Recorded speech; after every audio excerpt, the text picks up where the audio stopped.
With Superman and Lois having concluded after 4 seasons and 3 years, I'm more glad than ever that the DC series never delved into a notorious and prolific story trope despite how common it is both inside and outside of the superhero genre. Over the course of its 53-episode-long run, Superman and Lois hit on many classic moments audiences have come to expect from superhero releases. The live-action Superman show adapted famous comic storylines, featured huge villain debuts, and included at least 1 or 2 dramatic monologues for good measure. However, what the show avoided is also equally interesting. While the installment delved deep into some superhero tropes, it also totally dodged some others that might have externally seemed all too common to ignore. From a series that also wasn't afraid to delve into relatively untrod territory, with Superman and Lois Season 4, Episode 10 killing off both Superman and Lois permanently in its ending, these decisions hold all the more weight. Indeed, I think I'm eternally glad the show wasn't afraid to forego some television story conventions when it came to 2 of the main characters and their stories.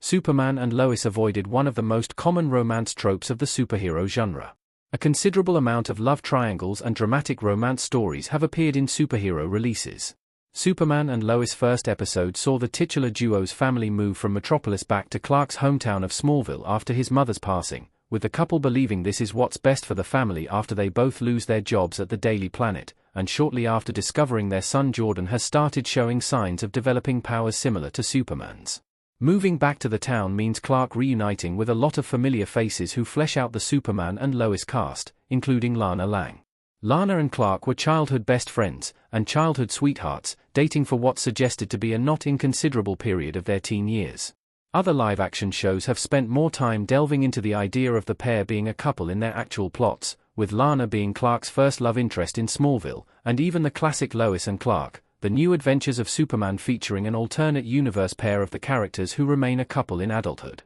Despite the fact that the show was not afraid to delve into soap-esque relationship drama, as evidenced by much of Jordan and Sarah's romantic relationship, Superman and Lois avoided the cliché of even so much as teasing that Clark and Lana's romance could reignite, instead cementing them as dear friends through and through. With other Arrowverse shows like Arrow and The Flash centering their hero in relationship strife and love triangles, it's nice to see that this wasn't considered a necessity with Superman and Lois, despite how common these storylines have been in other places. Superman and Lois ending proves it was right to focus on Lana and Clark's friendship. Clark and Lana being friends through and through pays off to provide even more real emotional weight to the show's ending. Had Superman and Lois simply decided to add drama to its story by having Lana fall back in love with Clark, it would have risked losing much of what makes the pair's actual dynamic interesting. Following Martha Kent's death, Lana is the person in Clark's life who has known him the longest, and their long history makes Clark more interesting, both because we get to see the perspective of someone who's known him since he was a kid,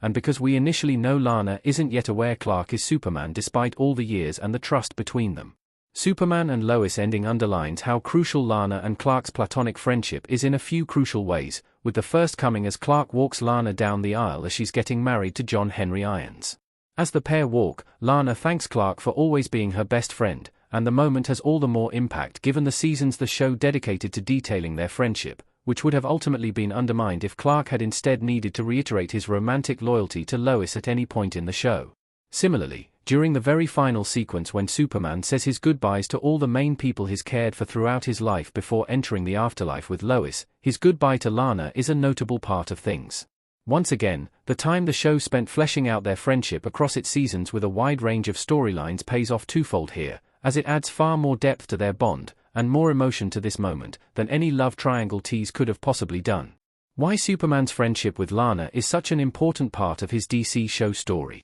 Superman's bonds with those around him are a crucial part of his story. Superman and Lois understandably focuses on the importance of Clark's romance with Lois throughout its run, as well as the importance of his bond with his sons. It's along these same lines that Clark's friendship with Lana is so key, as each of these people show who Clark is as a person in a slightly different way. Seeing the Man of Steel be able to reminisce about being an awkward teenager with a childhood friend works really well for the show, as it shows Superman on a very human level, joking with an old friend, and able to seek advice from her and give advice to her. The superhero genre focuses a lot on romantic relationships, and while this makes sense, it also often means the valuable platonic friendships that helped make the characters who they are can be overlooked, which is a shame when they can offer such interesting insight into the heroes in these stories themselves. As such, I'm very much glad that Superman and Lois made sure Clark and Lana's friendship was a key part of his overarching story, especially since the way their bond was explored allowed focus to remain on the love between Lois Lane and Clark Kent throughout the entire run of the show.